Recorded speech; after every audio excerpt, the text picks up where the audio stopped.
ko inde geno goto joom yurmede bandiraɓe musidɓe tedduɓe rewindiɓe ayago Ngatamaare Tv yonti tinti ɗon kaburuji men jaññaji e nder ɗemgal pular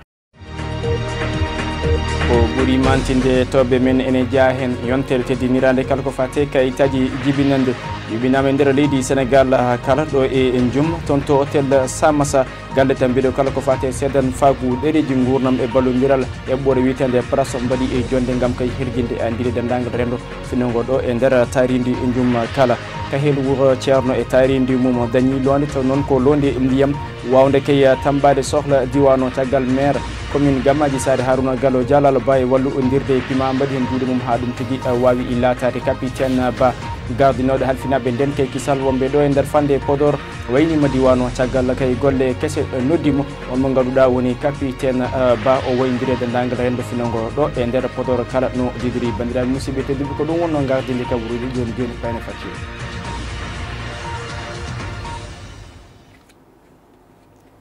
caggal salminago ko jeeto neldude on duwaw ñagade on duwaw bandiraɓe musidɓe tedduɓe rewindiɓe haalirde Ngatamaare ayango Ngatamaare no gonɗon no gondiriɗen kala onon e jaam ketki abki malaki eɗen puɗɗoro kabaruji meɗen ñalawmaji walla mbiyen yontere teddinirande kala ko fati jibinande ɗo e nder taridi leydi Sénégal kala fande Podor ha ɗo e Ndioum hay goto mabɓe kay yarani hen caggal kay ko toon to hôtel Samassa jonde yuɓɓina taw kay gardugol galle tan mbiɗo kala ko fati ɗereji seedan fagu jibinande ɗo e nder leydi ndi e wallodirde eɓɓore witende e prapsa mbaɗi kay jonde beele hirjinde e andinde rendo ngo e mbadi koftudinde Mamadou Konté ko goto kay e feɗɗi tiɓe o oɗon fannu kam e hoore muɗum heeɓi hen suude kongi en jahad kettoɗen assalamu aleykum mbiɗo wiye Mamadou Konté mi conseiller technique régional mo agence national état civil donc amin gari hande ɗo e Ndioum hawrude en partenariat avec PRAPS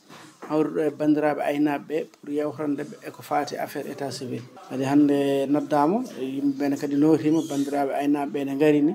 kadi min keeɓi yewtandeɓe ko heewi eko fati affaire état civil par ce que ƴewtudama no fewi étudiaji ɗi ko banggue Saint-Louis ka binditogol ngol par rapport ko fati état civil o no febli no fewi bon holto ummano mais kam ne waɗe effort aji kono ha hande ne heddi donc kadi ƴewama surtout banggue men bandiraɓe men aynaɓe to par ce que en gandi kadi ko bandiraɓe saaha fo abbotoɓe huuɗo abbotoɓe ndiyameje pour jawɗi ɗi ɓenne kadi ko heewi hen ne daɗaɓe par rapport e bindugol suhaɓeɓe donc hande ardideɓe haalandeɓe kadi holko saahi jomumen ne mbiye yo bindu e caggal bindugol ngol ne kadi holno jomumen mbaɗata ha mbawa windade holto ndewata holno mbaɗirta e so keeɓi kayitaji ɗi kadi hol nafoore nde mbawi dañde kayitaji he eyyi minen kam agence national mo état civil mairie ji ɗi ko partenaire uji amen par ce que kamɓe min liggotto par ce que ɗo joni amin goni phase pilote mo programme nekkal amin cuuɓi fodde 34 communes mo gandanɗa hoorema amin liggodira e mabɓe ɓe ganduɗa hoorema agence national mo état civil e gardugol directeur général mum Alain Ousmane Sall waɗi moyen ji waɗi logistique uji gandanɗa hoorema ne dokki mairie ji ɗi pour ɓe mbawa kala ko wemnantaɓe ligguey mabɓe e banggue état civil o ɓe mbawa waɗi ɗum no hanniri ni kadi kala ko gandanɗa hoorema ne walla population ha état civil ɓaɗoɓe ɗum ne kadi hamine dow mum par ce que addama kayeji village uji kayeji quartier ji taw so yimɓeɓe jiiɗi waɗede déclaré hayso jahani ha mairie to taw ne mbawa hadde hayso groupe mumen malla e leyɗe mumen ɓe mbawa wadde déclaration ngaji mumen ko alda e tampere ha joni kay nden jonde tigui kettotoɗen woni kay galle tan mbiɗo kala ko fati ɗereji seedan fagu jimin innande ɗo e nder leydi Sénégal no wondiri PRAPS ɗo e nder Ndioum kala caggal no jonde nde jooɗa toon to hôtel Samaska o mo ganduɗa woni Bocar Sall taw ko gotay e hohoɓe ardiɓe kay halfinaɓe kala ko fati kayitaji ɗereji jibinande toon to commune mo Gammaji Sare taw ni ne dilla e fedde nde ganduɗa ko fedde nde wona laami en kore wiye ONG ɗemgalam kame hoore muɗum heeɓi artude e mbadi kuftidinde arta e alhaali kayitaji jibinande hol nafoore wonande rendo ngo jehan kettoɗen e ballal Seydou Mama Samba Taba waɗi fof ko weltare hande ndeɗo jonde ko hunde nde ganduɗa enen fof wendetto hen sababu ko caɗele ɗe ganduɗa ko caɗele men enen fof min hay sinno wona no ni wonde officier état civil mo commune mo Gammaji koye ɓamtare liggoɗon koye développement liggoɗon saabu ɗum ɗo mi liggimi hen duuɓi kewɗi nden mi wonani ni e politique donc mi liggima hen gueɗe kewɗe fate état civil ko hunde kadi nde ɓooymi liggade e wallodirde yimɓe surtout e commune aji ɗiɗo takkiɗi ɗo hewɓe min mbaɗi ɗumen temps heeɓi kayitaji mumen c'est ƴeewi 2018 2017 2018 min mbaɗi régularisé 10 400 personnes e département de Podor. Donc sen garti e probléme état civil ko yimɓe ɓe ko men jogui caɗele ko enen jogui caɗele seɗen kaldo goonga ko enen tan jogui caɗele sen jaɓani firtude jikku sangude ɗumɗoji men en jahata min jii neɗɗo goto waɗa jugement 2 fois 3 fois tenen oɗo kayit mo madame Ndiaye wiyata poɗɗat mo hebde gurdama ko lawol gotol holno ɗo yara jogo 1 fois 2 fois 3 fois ko probléme mbaylen ha laaɓa kaleni e goɗɗum jehen ha toon to kahil wuuro ceerno kahil wuuro ceerno oɗo saaha ko weltare tigui woni ko woni toon saabi ɗum noon ko rendo finnogo toon ngo guila kahil wuuro ceerno ha gadiak ha toon ti e ɗen guure taaride wuuro ceerno kala oɗo saaha ɗen mbawi wiide kamɓene e kay koɓe jinno ko ɗum tigui woni koɓe keeɓi Harouna arɗo Gallo Dialalo woni maire mo commune Gamaji Sare e wallodirde e ɓoore ne wiye pima kamma mbaddi junggo e fandu beele kay wallude rendo finnogo toon ngo haaɓe mbawa dañde londe ɗe ganduɗa taw ko londe diƴƴe walla mbiyanani château d'eau nden londe noon ma wallu dendagal kamɓe awoɓe remoɓe aynaɓe ɓe kala hay dendagal mbalkaji tawteɗi o oɗon e on fannu kala beele mbawa dañde kay e diƴƴe taw ko labtude ceddude e jaddude e jamanu o mo ganduɗa woni Mamadou Oumar Ali kam hoore muɗum heeɓino wadde juuɗe muɗum ha ɗum wawi latade jehen kettoɗen eɗen calmina l'honorable député Harouna Gallo Dialalo conseiller ji makko foof premier maire premier adjoint au maire ha 3e e conseil ji ɗi foof woni Moussa Demba Donguel e woɗɓe e yettere Allah eɗen jetta le président Macky Sall eɗen jetta Allah eɗen jetta le chef de brigade des puits et forages de Ndioum en l'occurrence Papa Bahoum le chef de brigade hydraulique ko tagimi ɗum ndemen jooɗi ɗo min ngala forage men ari ɗo le 5 janvier 2011 liggortunomi koye Dieng kanko rampilɗo Allah waɗi ɓooyani Dieng yeehi kanko ari Dieng wimo Mamadou Oumar Ly oɗo liggodo e mum wonko sohli min gone liggodade jamma e ñalawma mbeɗa yaaha mbeɗa arta mbeɗa dogana wuuro ngo ha waɗi sa o wimi route Ndioum gollere nana waɗe won forage uji ɗuminade nanumi kayitaji kanko jari hen o yaɓɓi ha o noddimi kikiɗe goto o wi jaɓama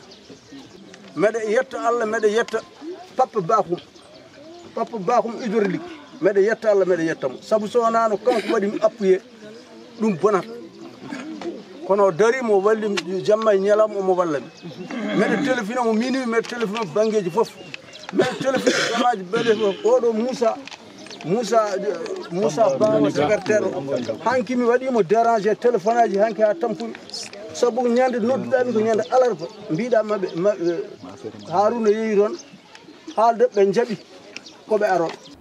kan haala gaynirten ni ko mo ganduɗa woni cukka maire Harouna Gallo Dialalo Ba woni maire commune Gamaji Sare hono Hammada Thiam kamɓe hoore muɗum arti e hollide rendo ngo oɗo saaha eɗen mbawi wiide nden londe walla ni ɗene diƴƴe garɗe toon walla jogorɗe arde toon to kahil wuuro ceerno ko Harouna Gallo Dialalo Ba kamɓe hoore muɗum itti juutgo mum waɗi e poos beele kay wawde wallude rendo ngo kono wona kay koppereje ɗe ganduɗa oɗo saaha ne taska e koppereje taw koye tumnade toon kay to commune Gamaji Sare walla ni koppereje lawmu ala ko koppereje mo ganduɗa mo jeeni hoore makko koye o heeɓi ittude beele wallude rendo finnogo toon to kahel to en kanko e hoore makko heeɓi suudde en kongi jehen keɗoɗen cukko maire Gamaji Sare Amadou Thiam min calminimon salminadu islam min calminimon e inde monsieur le maire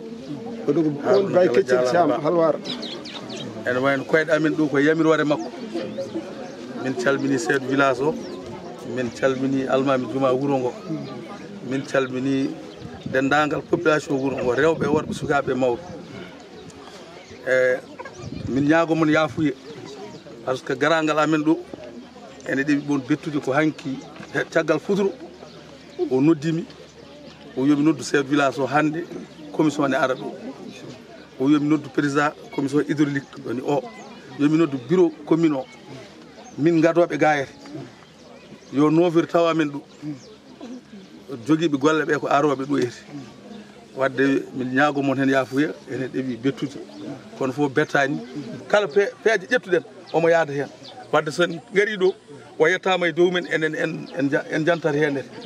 min jetti kaw adina saabu wuuro alay saago waɗa katante simtol ngol o haali ngol ɗo min beltima hen no feewi hunde foof ma wonɗo sababina wuuro so ene mala yo dañ dillinowo sababuji kankone no haaldi ni so tawi koye makko ardi walla ɗo wawi ardude foof o waɗi hen sababu amen ñaago yo continue ɗum ɗo e gueɗe goɗɗe foof teengti noon haala amen ko nanodiral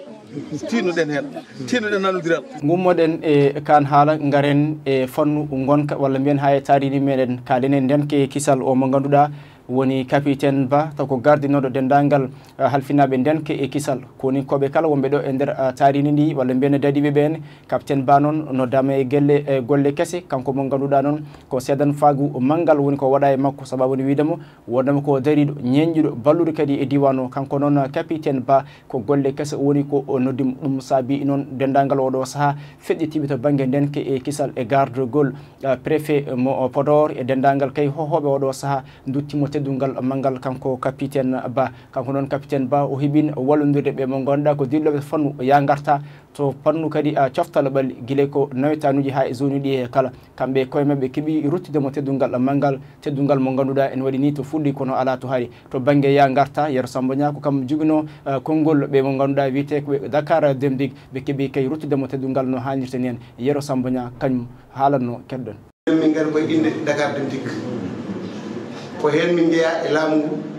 kono noon neɗɗo jeeya hun taw ittina hen gueɗal gila Allah addi min ɗo c'était en 2019 kono hatta nde min garti ɗo en 2020